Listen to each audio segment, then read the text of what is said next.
Hi guys, आप देख रहे हैं फ्लाइंग करियर पॉइंट। दोस्तों, आप सभी का हमारे चैनल पे बहुत बहुत स्वागत है।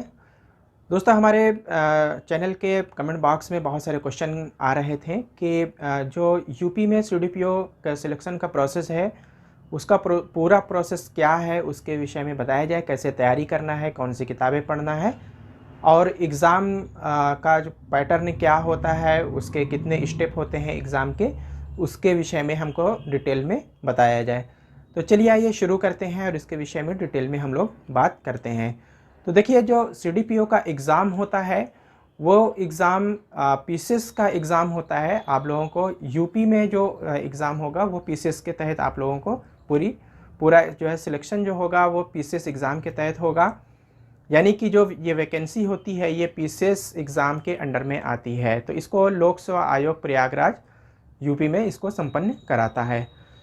बाकी अदर स्टेट में स्पेशल वैकेंसी आती है सीडीपीओ के ही नाम से, लेकिन यूपी में सीडीपीओ के नाम से अलग से वैकेंसी नहीं आती है, बल्कि पीसीएस का फार्म निकलता है, पीसीएस की वैकेंसी होती है। तो आप लोगों को जो अप्लाई करना होगा वो पीसीएस वाला फार्म अप्लाई करना होगा। तो अभी 2022 में तो आ चुका है और प्री एग्ज़ाम भी हो गया है, मेंस भी हो गया है। अब आप लोगों को 2023 में जो बिगनर हैं उनको अभी वेट करना पड़ेगा। 2023 के फरवरी में वैकेंसी आएगी, तो आप लोग अप्लाई करिएगा। उसका मैं अलग से वीडियो रिलीज़ कर दूंगा जब वैकेंसी आ जाएगी। तो बाकी इसका सिलेबस क्या है 2022 में का जो वीडियो है, जो 2022 से वैकेंसी आई थी, इसका पूरा वीडियो मैंने बना करके डाला हुआ है। तो आप लोग हमारे चैनल के प्लेलिस्ट में जा करके वहाँ से आप लोग ये वीडियो देख सकते हैं। अब देख लेते हैं इसका पैटर्न क्या है, किस तरीके से तैयारी करनी है। तो यहाँ पर सबसे पहला देखिए, ये यूपी सीडीपीओ का ये जो है ये पीसीएस की ही वैकेंसी होती है। तो पीसीएस वाला हमने इसको आपको बता दिया है। तो इसमें जो सबसे पहला स्टेप होता है ये प्री एग्ज़ाम का होता है। प्री एग्ज़ाम जो है आप लोगों को पहले क्वालिफाई करना होगा, प्री एग्ज़ाम की प्रिपरेशन करनी होगी। तो इसके लिए इसमें कौन कौन से जो है पेपर होते हैं। पेपर पहले तो फर्स्ट होता है, पेपर फर्स्ट। और इसमें क्या होता है कि जीएस, जो जनरल स्टडी का जो ये पेपर है, जनरल स्टडी जीएस पर पढ़नी होती है। तो आप लोगों को जीएस में क्या क्या पढ़ना है उसके विषय में अभी हम आगे बात करेंगे। तो ये जनरल स्टडी की तैयारी करनी होगी। और इसके बाद सेकंड पेपर होगा, ये है सेकंड पेपर, ये कहलाता है सीसैट। तो यहाँ पर जो सिविल सर्विसेज एप्टीट्यूड टेस्ट होते हैं, सिविल सर्विसेज से संबंधित बहुत सारी जो प्रॉब्लम मेकिंग एंड सॉल्विंग इस टाइप से जो है जो सिविल सर्विसेज एप्टीट्यूड टेस्ट है, तो उससे संबंधित सवाल आते हैं। इसके अलावा इसमें हिंदी आती है, इंग्लिश के जनरल हिंदी होती है, जनरल इंग्लिश होती है, और हाई स्कूल लेवल की मैथ होती है और रीजनिंग होती है। तो इस तरीके से इसका सिलेबस है। तो बहुत छोटे छोटे जो है इसमें क्वेश्चन होते हैं। तो आप लोग अगर इसकी जो बुक्स है वो हम बता देंगे, तो अगर आप लोग उसको बुक्स को ले लेते हैं तो ये भी तैयारी बहुत आसानी से हो जाती है। और ये सिर्फ क्वालिफाइंग है। इसमें 33% अगर मार्क्स अगर आप ले आते हैं, क्वालिफाइंग है, इसके मार्क्स जो है जुड़ते नहीं हैं। 33% जो नंबर ले आएगा वो जो है क्वालिफाई हो जाता है। इसके बाद जो सेकंड स्टेप होता है, जब आप प्री क्वालिफाई कर लेते हैं तब आपको मेंस की तैयारी करनी होती है। मेंस का एग्ज़ाम देना होता है। मेंस के एग्ज़ाम के लिए फिर क्या करना होगा कि जो मेंस एग्ज़ाम होगा इसमें सबसे पहले सामान्य हिंदी का ये जो है पेपर होता है, 150 नंबर का होता है। दूसरा एक पेपर होता है मेंस में, ये सब निबंधात्मक होते हैं, ये सब जो है ऑब्जेक्टिव टाइप नहीं होते। जो प्री होता है, प्री के दोनों पेपर होंगे ये ऑब्जेक्टिव टाइप होंगे, यानी कि इसमें 4 आंसर दिए होंगे, 4 ऑप्शन दिए होंगे, उसको आपको एक टिक करना होगा जो सही होगा। इसी तरह से सीसैट भी होता है, यह भी जो है ऑप्शनल होता है, मल्टीपल चॉइस क्वेश्चन। 4 इसमें आंसर दिए होंगे, इसमें से एक जो सही होगा उसमें टिक करना होगा। तो ये तो प्री हो गया, ऑब्जेक्टिव टाइप। सेकंड जो होता है ये सब्जेक्टिव होता है, इसको निबंधात्मक कहते हैं। तो ये सब्जेक्टिव पेपर है, इसको आपको पूरा जो है लिखने की प्रैक्टिस करनी होगी कि किस तरीके से क्वेश्चन के आंसर लिखना है, अच्छा कोई आंसर लिखना है, निबंधात्मक रहेगा। तो सामान्य हिंदी का ये होगा। इसके बाद ये निबंध होगा, ऐसे आएगा। तो ऐसे जो है आपको ऐसे की तैयारी करनी होगी, ये भी 150 नंबर का होता है पेपर। फिर तीसरा पेपर होता है सामान्य अध्ययन फर्स्ट पेपर। सामान्य अध्ययन का पहला पेपर है, ये 200 मार्क्स का होता है। फिर सामान्य अध्ययन सेकंड, ये भी 200 नंबर का। फिर सामान्य अध्ययन थर्ड, ये भी 200 नंबर का। सामान्य अध्ययन फोर्थ, ये भी 200 नंबर का। इसका पूरा सिलेबस क्या है, सामान्य अध्ययन फर्स्ट में भी क्या सिलेबस है, कौन कौन से कहाँ से क्वेश्चन आते हैं। सामान्य अध्ययन सेकंड है, इसमें कहाँ कहाँ से क्वेश्चन आएगा। सामान्य अध्ययन थर्ड और सामान्य अध्ययन फोर्थ, इसमें कहाँ कहाँ से, इसका अलग अलग पूरा सिलेबस है। तो क्या क्या इसका जो है सिलेबस है, इसके विषय में जो है मैंने वीडियो बनाया हुआ है। प्लेलिस्ट में जा कर के आप जो है पूरा सिलेबस देख सकते हैं। और जिन लोगों को PDF इसकी चाहिए तो आप लोग हमारा है व्हाट्सअप नंबर जो है आप लोग जो है ज्वाइन कर लीजिए। तो वहाँ से आपको जो है जिन लोगों को PDF नहीं है, PDF हम आप लोगों को सेंड कर देंगे। इसके अलावा टेलीग्राम चैनल आप लोग ज्वाइन कर लीजिएगा फ्लाइंग करियर पॉइंट के नाम से। इसका लिंक भी मैं दे दूंगा तो डिस्क्रिप्शन में, तो वहाँ से आप लोग टेलीग्राम चैनल भी जो है ज्वाइन कर लीजिएगा। तो वहाँ से भी आप लोगों को PDF हमारी मिल जाएगी। इसके अलावा जिन लोगों ने अभी तक हमारा इंस्टाग्राम नहीं ज्वाइन किया है तो इंस्टाग्राम ज्वाइन कर लीजिए। तो उससे ये है कि कोई भी मैसेज है तो आप लोग वहाँ पर भी मैसेज कर सकते हैं। इसके बाद बारी आती है वैकल्पिक विषय की। तो ये तो अनिवार्य है, ये जितने भी छः पेपर हैं ये सब अनिवार्य हैं। यहाँ तक ये सब अनिवार्य हैं 6 पेपर। अब इसके बाद 2 पेपर और होते हैं, ये होते हैं वैकल्पिक। यानी कि ये पेपर तो आपको जो है ये तो कंपलसरी होते हैं, ये तो पढ़ना ही पढ़ना है। और वैकल्पिक विषय में जो है होता क्या है कि आयोग ने 29 विषयों की लिस्ट दे रखी है। वहाँ से आपको कोई एक सब्जेक्ट जो आप जिसमें एग्ज़ाम आपको देना इजी लगे, या जो ग्रेजुएशन लेवल पे रहा हो या PG में रहा हो, तो वो कोई सब्जेक्ट आप लोग उसमें से चूज़ करके वैकल्पिक विषय के रूप में रख सकते हैं। तो ज़रूरी नहीं है कि ग्रेजुएशन में वो सब्जेक्ट रहा ही हो या PG में रहा हो, ज़रूरी नहीं है। कोई भी सब्जेक्ट आपको जो अच्छा लगे, जिसमें जो आपके लिए सूटेबल हो, तो वो उसमें से 29 विषयों में से कोई एक सब्जेक्ट चूज़ कर लेना है। उस एक सब्जेक्ट के भी 2 पेपर होंगे। पहला पेपर भी जो होगा वो 200 नंबर का होगा, और जो दूसरा पेपर होगा सेकंड पेपर वैकल्पिक विषय का, वो भी 200 नंबर का होगा। इसके बाद 100 नंबर का आपका इंटरव्यू होगा, 100 नंबर का इंटरव्यू होगा। तो अब यहाँ पर जब ये पूरा एग्ज़ाम हो जाएगा, मेंस के पेपर की आपकी जो है मेरिट बनेगी, प्री की जो है मेरिट नहीं बनती है। प्री सिर्फ क्वालिफाइंग होता है, आपको क्वालिफाई कर लेना है प्री। उसके बाद आपका सिलेक्शन में प्री के नंबरों का कोई रोल नहीं है। जो भी मार्क्स आप ज़्यादा से ज़्यादा लाएंगे, वो मेंस में जो नंबर लाएंगे उसके आधार पर आपका सिलेक्शन होगा। तो अब इंटरव्यू के बाद फिर मेरिट बनती है। तो मेरिट जो बनेगी तो एक तो एग्जीक्यूटिव की अलग से मेरिट बनती है, और CDPO की अलग मेरिट बनेगी। तो जो एग्जीक्यूटिव वाली मेरिट रहेगी उसमें जो लोग हाई रैंक लाएंगे उनको जिस सबसे ऊपर की जो पोस्ट होगी, जैसे कि SDM है, वो मिल जाएगा। उसके बाद जो उससे कम जिनकी रैंक आएगी उनको डिप्टी SP की पोस्ट मिलेगी। इसी आधार पर नीचे आते आते जो है अलग अलग सबकी मेरिट बनती है। एग्जीक्यूटिव, जिन लोगों को एग्जीक्यूटिव में जिनका चयन नहीं हो पाएगा, तो उन लोगों का फिर एक अलग मेरिट बनेगी CDPO की। CDPO की अलग से मेरिट होगी, और उसमें अगर आपके मार्क्स उतने आ रहे हैं तो CDPO में आपका चयन हो सकता है। तो इस तरीके से ये पूरी प्रिपरेशन होती है, पूरी चयन प्रक्रिया है।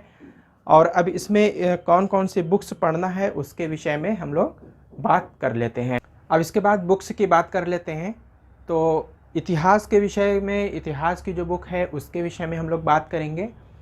तो सबसे पहले प्री एग्ज़ाम के लिए है, जो बिगनर हैं जिन्होंने अभी तक बिल्कुल नहीं पढ़ा है, तो उनको सबसे पहले चाहिए कि NCERT की 9th से लेकर के 9 to 12th क्लास की इतिहास की बुक ले लें, जो बिगनर हैं। यहाँ से क्वेश्चन बहुत आते हैं और ये इसका बेस है इतिहास का।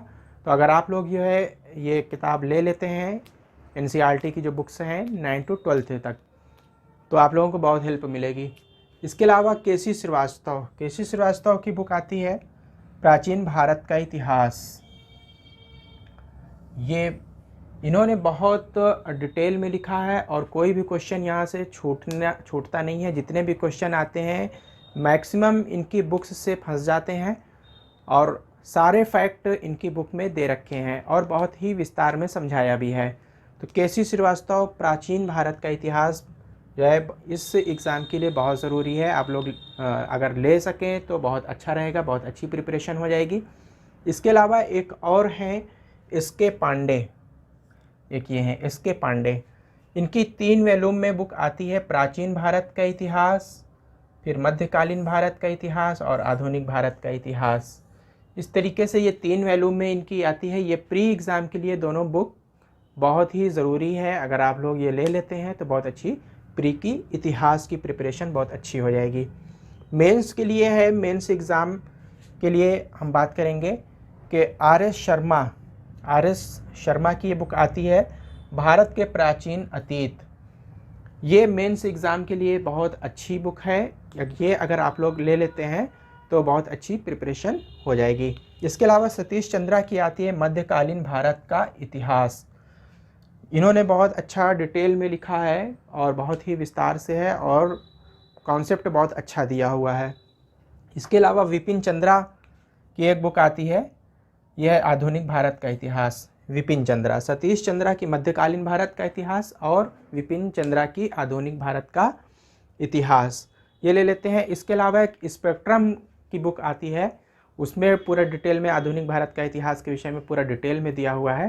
तो वो भी अगर आप लोग साथ में पढ़ लेते हैं तो आप लोगों की इतिहास की प्रिपरेशन प्री और मेंस की ये सारी बुक्स मिला करके कंप्लीट प्रिपरेशन हो जाएगी। और जो लोग बिल्कुल बिगिनर हैं वो लोग, एक बुक और आती है बिगिनर के लिए, प्री के लिए, ल्यूसेंट। अगर आप लोग ल्यूसेंट ले लेते हैं तो उसमें हिस्ट्री, ज्योग्राफी, इंडियन इकोनॉमी और भारतीय राज्य व्यवस्था, तो ये जो है यानी कि पॉलिटी। और इसके अलावा जो आपका साइंस का पोर्शन है, साइंस का पोर्शन फिज़िक्स, केमिस्ट्री, बायो और साइंस टेक, ये सब पूरा उसमें कंप्लीट उसमें मिल जाएगा। साइंस की अलग से भी जो है ल्यूसेंट वालों ने साइंस की अलग से भी निकाला है, तो आप लोग अगर वो वाला भी ले लेते हैं तो उसमें साइंस का बहुत ही डिटेल में मिल जाएगा और कोई भी जो है आपका छूटने नहीं पाएगा कोई भी पोर्शन। तो ये हो गई इतिहास के विषय में। और नेक्स्ट अब देखते हैं, इसके बाद अगली बुक हम लोग देखते हैं भारतीय राज्य व्यवस्था। भारतीय राज्य व्यवस्था के विषय में जो है पढ़ने के लिए प्री एग्ज़ाम के लिए NCERT की 9 to 12th क्लास की NCERT की बुक अगर आप लोग ले लेते हैं तो ये बेस्ट रहेगी प्री के लिए। इसके बाद भारतीय राज्य व्यवस्था, इसमें लक्ष्मीकांत की ये बुक आती है, भारतीय राज्य व्यवस्था। तो एम लक्ष्मीकांत की ये बुक ले लेते हैं तो ये आप लोगों के लिए बहुत लाभकारी होगी। इसके बाद भारतीय संविधान का जो है बेयर एक्ट आता है। इसमें जो है अनुच्छेद दिए होते हैं कि पहले अनुच्छेद में क्या है, दूसरे अनुच्छेद में, तीसरे अनुच्छेद में, इस तरीके से पूरा जो है सारे अनुच्छेद में किस अनुच्छेद में क्या है वो आपको जो है पढ़ना पड़ेगा, रटना पड़ेगा। जो मुख्य अनुच्छेद होंगे, कौन कौन से अनुच्छेद जो है स्पेशली पूछे जाते हैं, इसके विषय में हम बाद में बात करेंगे। पहले यहाँ पे अभी हम बुक्स की बात कर रहे हैं क्योंकि वीडियो फिर बहुत लंबा हो जाएगा, तो आप लोग एक बेयर एक्ट ज़रूर ले लीजिएगा। अब मेंस एग्ज़ाम की बात कर लेते हैं। मेंस एग्ज़ाम में भारत शासन, इसमें एम लक्ष्मीकांत की बुक आती है भारत शासन की। ये अगर पढ़ लेते हैं आप लोग तो ये डिटेल में यहाँ पे इन्होंने बहुत अच्छा लिखा हुआ है, तो ये मुख्य परीक्षा की बहुत अच्छी प्रिपरेशन हो जाएगी। तो ये दोनों जो है ये तो हो गई राज्य व्यवस्था के विषय में। अब नेक्स्ट देखते हैं, इसके बाद इंडियन इकोनॉमी की बात करते हैं, भारतीय अर्थव्यवस्था। भारतीय अर्थव्यवस्था में सबसे पहले प्री के लिए NCERT 8 से 12वीं तक की, 8वीं क्लास से 12वीं क्लास तक की जो ये बुक्स है NCERT की भारतीय अर्थव्यवस्था के नाम से आपको मार्केट में मिल जाएगी। आप वहाँ जा कर के इंडियन इकोनॉमी या भारतीय अर्थव्यवस्था के NCERT की जो है कह देंगे कि 8 से 12 तक की जो है निकाल दीजिए, तो वो NCERT की जहाँ बुक्स मिलती है जिन बुक स्टॉल में, वहाँ से आप ले सकते हैं। इसके अलावा एक और बुक आती है मुख्य परीक्षा के लिए, ये तो हो गई NCERT प्री के लिए।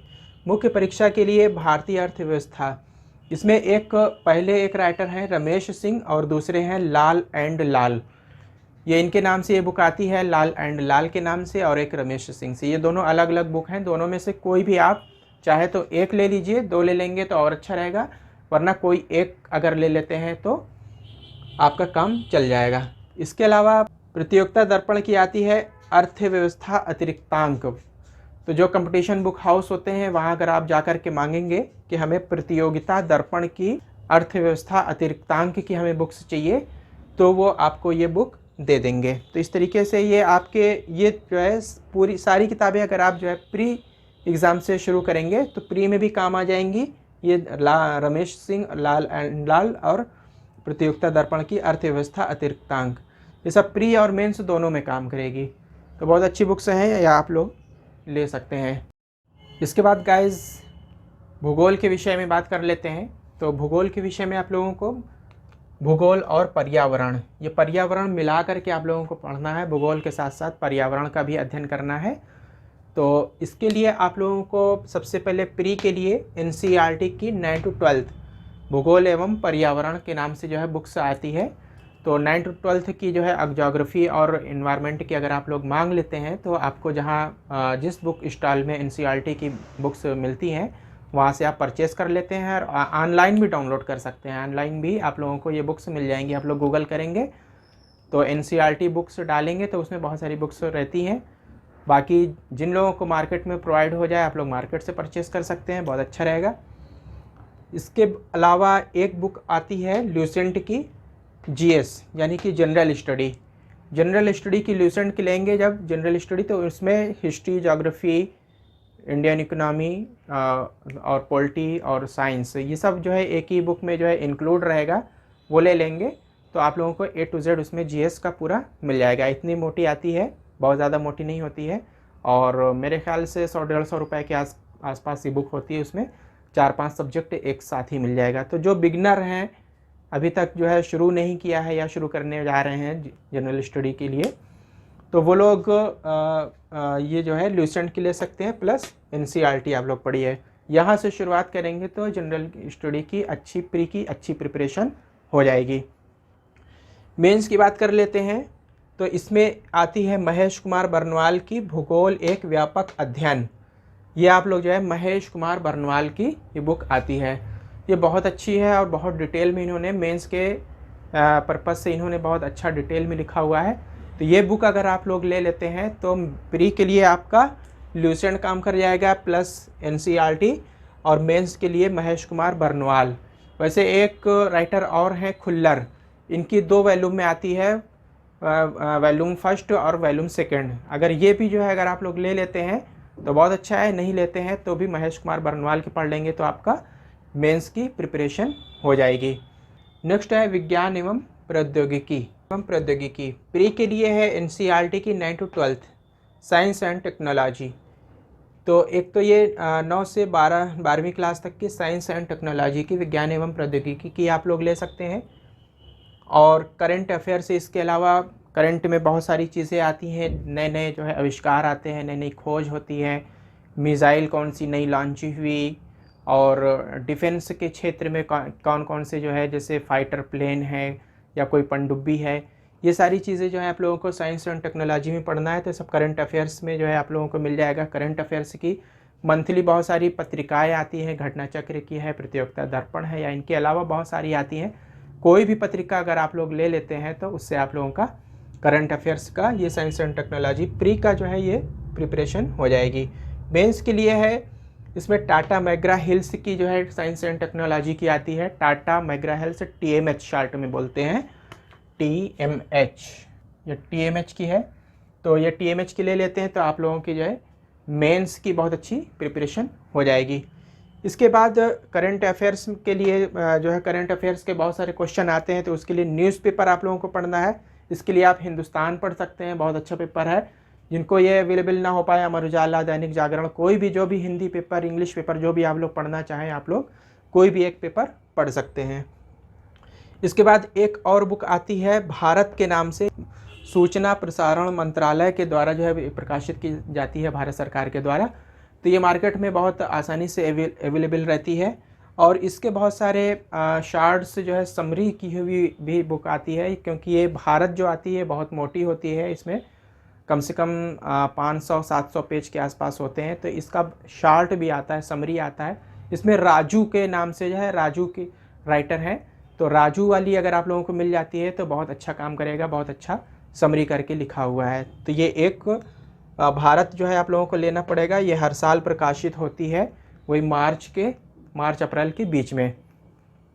इसके बाद हिंदी है, हिंदी में हरदेव बहारी और पृथ्वीनाथ पांडे, दोनों में से कोई भी एक बुक अगर आप लोगों को मिल जाती है तो कोई भी एक बुक ले लेते हैं तो आपकी प्रिपरेशन हो जाएगी, हरदेव बहारी या पृथ्वीनाथ पांडे।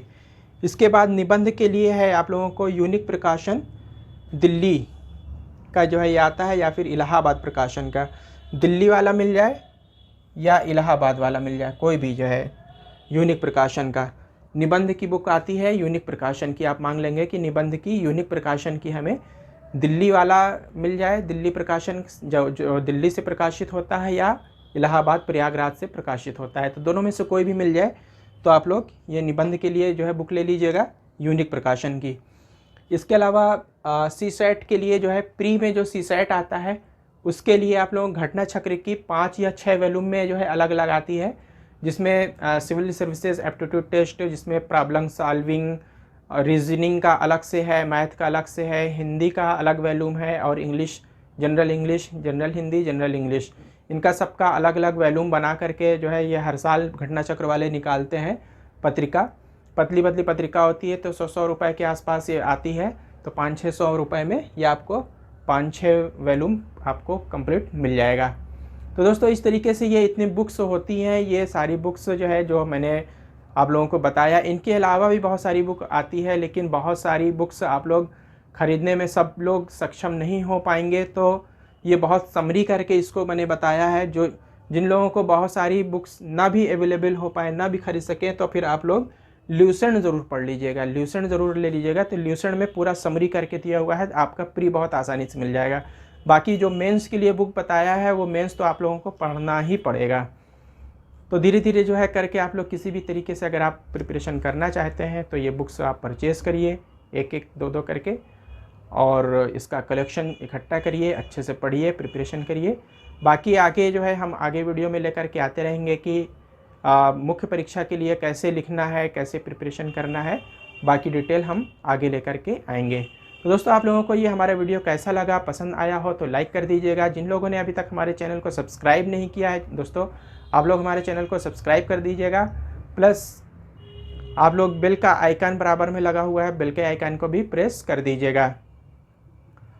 और दोस्त अपने अगर वीडियो अच्छा लगा हो तो अपने दोस्तों में शेयर करिएगा, और किसी तरह का कोई भी इशू हो तो आप लोग कमेंट बॉक्स में ज़रूर लिखिएगा। दोस्तों हम अगली वीडियो में जल्दी ही मिलेंगे। I will meet again soon. Thank you very much.